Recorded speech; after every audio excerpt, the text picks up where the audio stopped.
Hello tout le monde, c'est Alex, j'espère que vous allez bien, bienvenue dans cette nouvelle vidéo. Aujourd'hui, on va voir comment faire un Bitcoin sur Blender. Donc on va refaire tout simplement la pièce.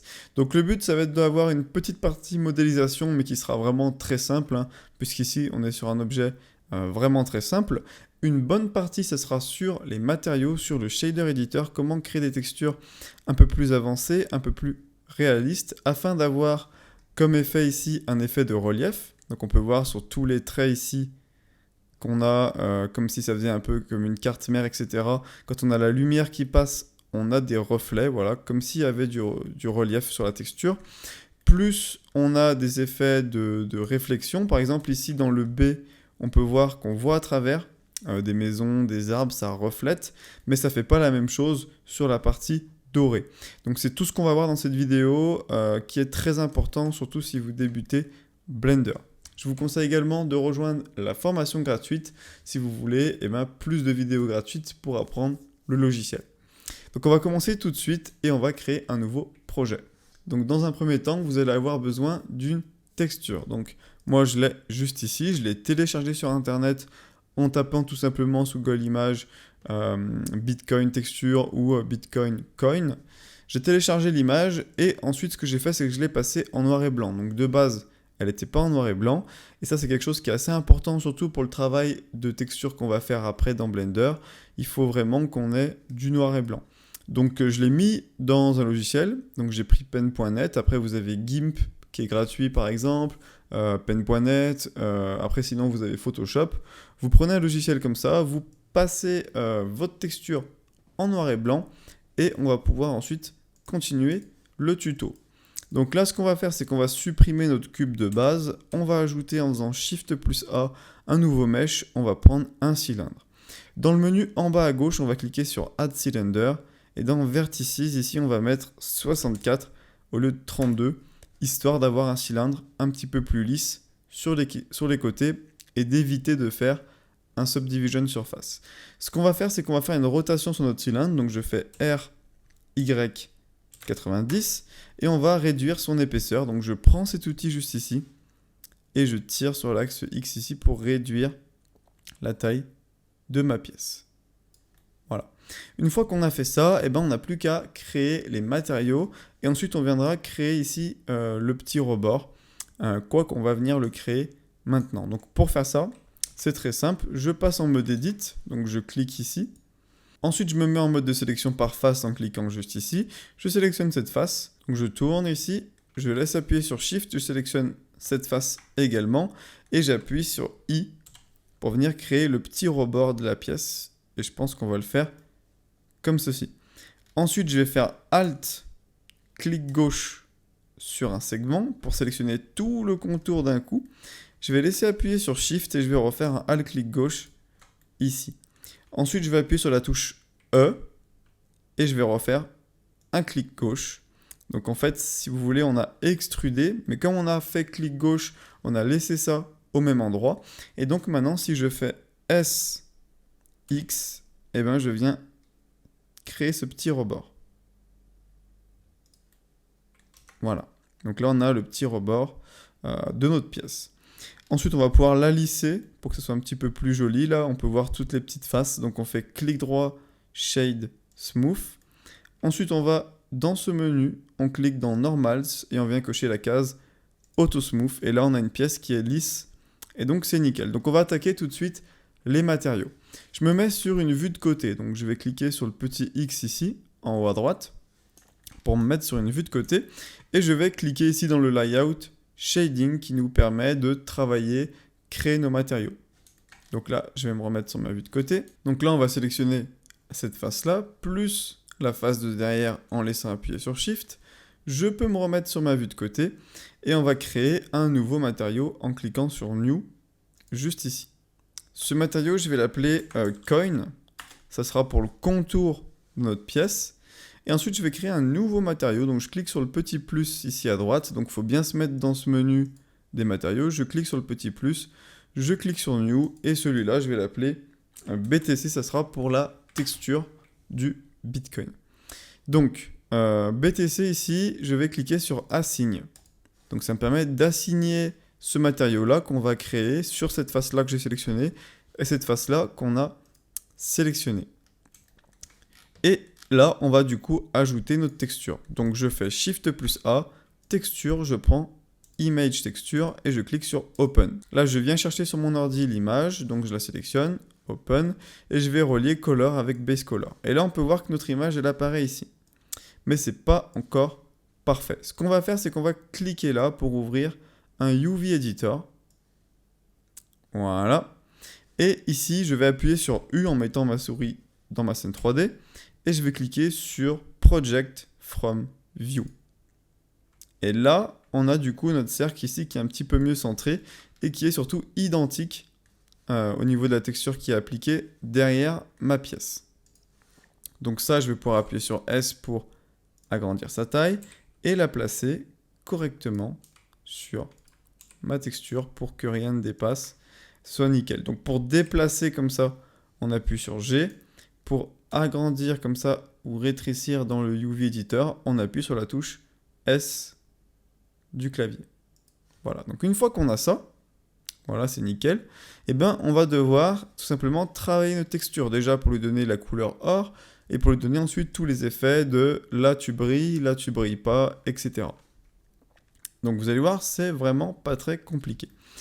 Ce qu'on va faire, c'est qu'on va donner de la couleur. Donc pour faire ça, entre notre texture ici et notre base color, on va ajouter, en faisant Shift plus A, Search ici, un color ramp. Ce color ramp, on clique là, hop, ça va le connecter tout seul.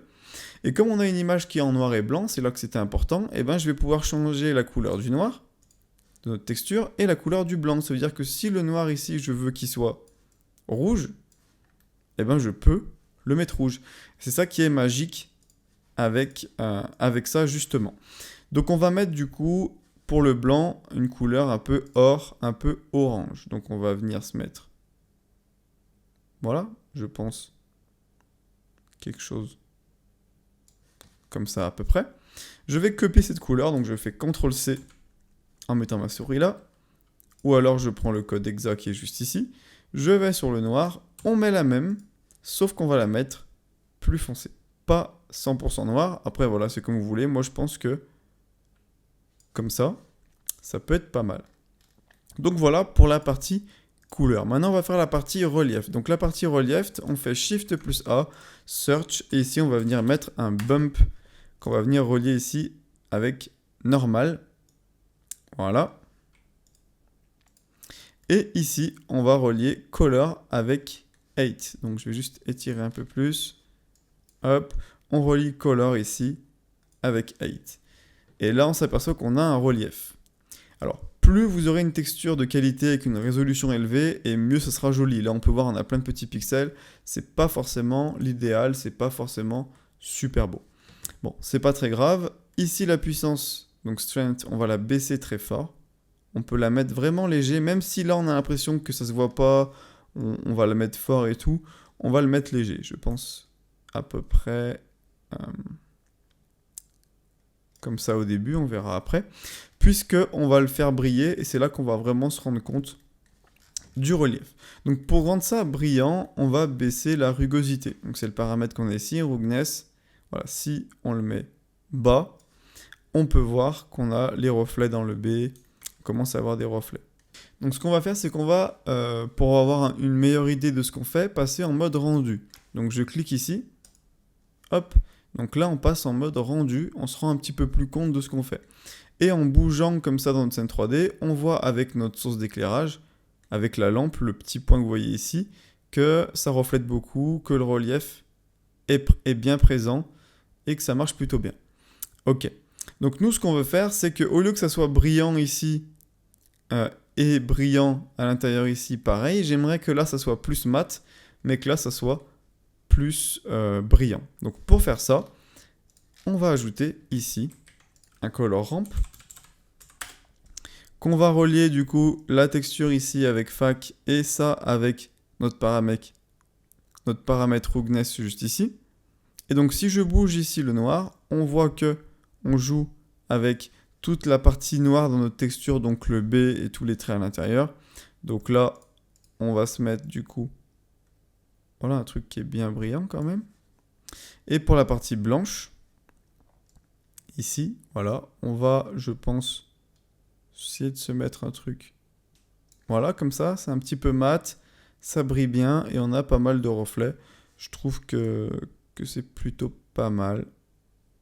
Voilà. Là, c'est plutôt pas mal. Ensuite, ce qu'on va faire, c'est qu'on va appliquer la même couleur sur le contour de notre pièce ici. Donc pour ça, j'ouvre mon color ramp qui est là. Je prends cette couleur, je fais un CTRL-C. Je clique sur slot ici, je vais sur coin. Et base color, je mets la même couleur. Voilà. Et là, on peut voir, si je passe en mode objet, que le noir est beaucoup plus intense et beaucoup plus profond. Donc il y a plusieurs raisons à ça. La première, c'est que quand on se met en mode edit, on a comme un petit film jaune par-dessus, donc on ne se rend pas bien compte de ce qu'on fait. Donc on va se remettre en mode objet.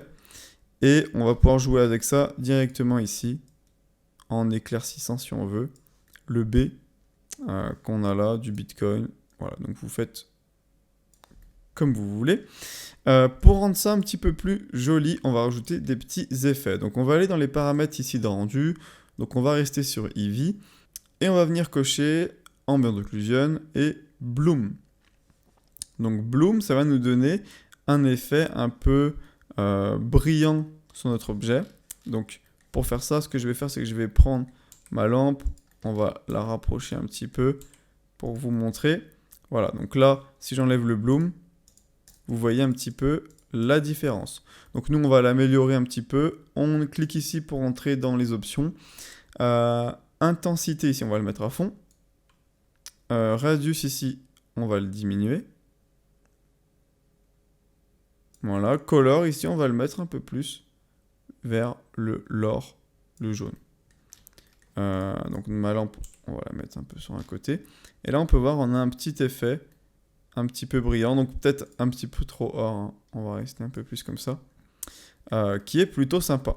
Voilà. Après, pour rendre ça un peu plus réaliste, vous pouvez, si vous le souhaitez, ajouter une image HDRI dans le background juste ici. Donc moi, je vais mettre, pour l'exemple, cette image-là. Comme ça, bah, vous aurez un éclairage plus des reflets. Ce sera plutôt sympa pour admirer votre matériau. Donc du coup, cette lampe, je vais la supprimer. On n'en a plus besoin. Voilà.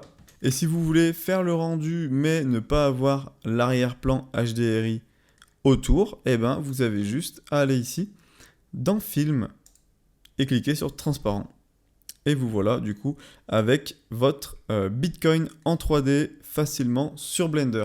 Donc voilà, j'espère que cette vidéo vous aura plu, j'espère que vous êtes arrivé à refaire la même chose, et j'espère que vous avez apprécié de voir un petit peu les bases du shader editor, des matériaux sur Blender. Si vous n'avez pas tout compris, je vous conseille vivement de rejoindre la formation gratuite. Si vous voulez aller plus loin avec moi sur ce sujet, vous avez la formation complète pour apprendre Blender. Donc le lien est en description. C'est une grosse formation de plus de 10h30 ou 11h où vous allez apprendre vraiment plein d'aspects de Blender, une bonne partie sur les matériaux, une bonne partie sur un petit peu tout.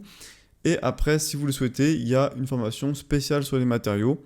Mais déjà, la formation complète vous apprendra tout ce que vous avez à savoir pour faire de très beaux matériaux dans Blender. Donc voilà, c'était Alex et je vous dis à bientôt pour une prochaine vidéo. Ciao!